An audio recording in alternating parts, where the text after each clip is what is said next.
Put a little bit of the rub, nigga, I gotta be safe. Let's get to sports talk.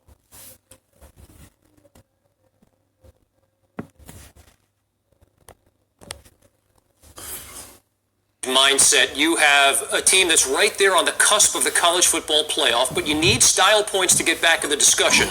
You've got a quarterback that's injured who's going to be a top 5 pick. How do you balance that? Well, it's tough, and I will say this. You don't see Nick Saban shook up very often. I think that he was a little bit shook up there. He's put in a tough spot because, as you said, he's got to balance winning a game and balance the health of his players. But I think most coaches, and I think Nick as well, would usually err on the side of player safety. I know that I always erred on the side of player safety. You never go into a game thinking a player is going to get hurt. You just don't think that way. But here's the caveat. This young man was injured. This young man was not 100%. This young man... It's the simple fact is, you up 35-7. Tua had a messed up ankle for 2 weeks ago. Then he got an injured history now. Now it's his ribs that's hurt. If you up 35-7, sit him down. Mississippi wasn't going to beat Alabama. They weren't coming back from those 35-7. Y'all better team than Mississippi. Once y'all hit the 30s, Tua should have been sent down. I understand it wasn't his ankle, but you know he already had that injury.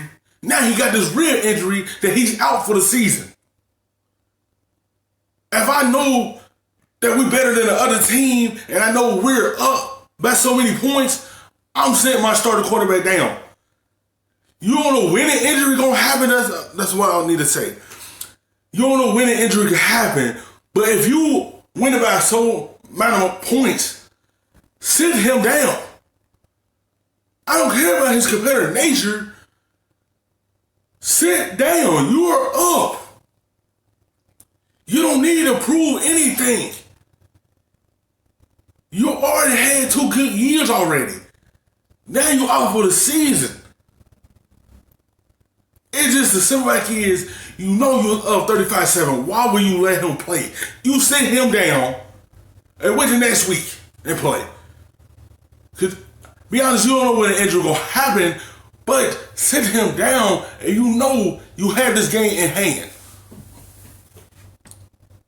And most of his game relies on, or a lot of his game relies on being able to get out of the pocket and make things happen with his legs. And what happened is he could not elude the rush. Big linemen are catching him from behind. And so I think as a coach, you always have to make sure that player safety is paramount. I think that's your responsibility as a college coach. And I'm not saying that Nick did or did not do that. I wasn't in his mind. I'm just saying that's what you have to do.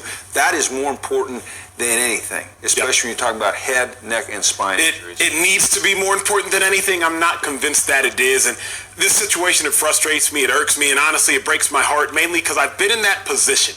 I've gotten hurt on the football field, had to scratch and claw my way up there. Again, Coach talked about it from a coaching aspect. Let me talk to you about it from a player's aspect. A player will always want to play for several reasons. They don't want to let their teammates down, their coach down, the media down. They want to be viewed as that super strong macho man that society has made athletes out to be, even if it's to their own detriment. 2014, playing the Tennessee Titans, I get hurt. I tear my groin 2nd degree.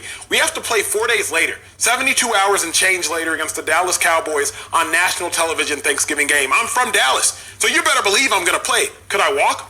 No. Could I run? Absolutely not. But in 72 hours, I somehow got cleared. Thankfully, my linebacker coach, Billy Davis, he says, Acho, we're not going to play you. You will be a break glass if needed player. My point being, gentlemen, is that a player will always want to play, but that's not always wise. That's why I hope a coach, a 68-year-old future Hall of Fame coach in his training It's as simple as he is. I understand the competitive nature. I play football. I played on an injury before. But sometimes, as a coach, you gotta save a player from himself. You don't want to damage your body bad enough that you can't play anymore. Sometimes, as a coach, you gotta tell your player, no, You got to sit down. We already up. We got the game in hand. We need you for the rest of the season. You have to save yourself from you. And the coach had to do that too. Save you from you. I understand you don't want to let your team down. But if you already up by so many points, go ahead and just take that rest. Rest that body.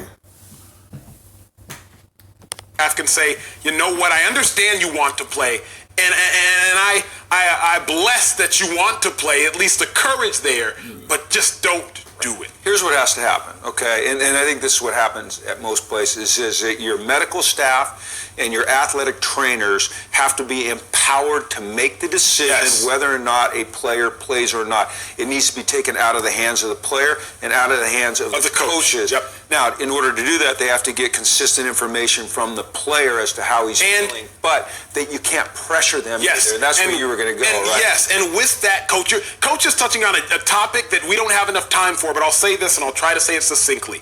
There's so much pressure in college football to win, and it starts from the top with boosters to coaches, and it trickles down to the medical staff. We've seen worse things happen on a football field, and hopefully it stops, but there's so much pressure to win and win now that we overlook the health of our athletes. And we're talking about a player that was injured going in. Yes. This is a violent, tough, physical thing. Injuries happen. Guys are going to get hurt. Injuries happen. I ain't saying that, it happened. You don't know when it's going to happen. But you 2 weeks healed from an ankle injury that potentially probably all the way healed like that because you was limping last week after the LSU game.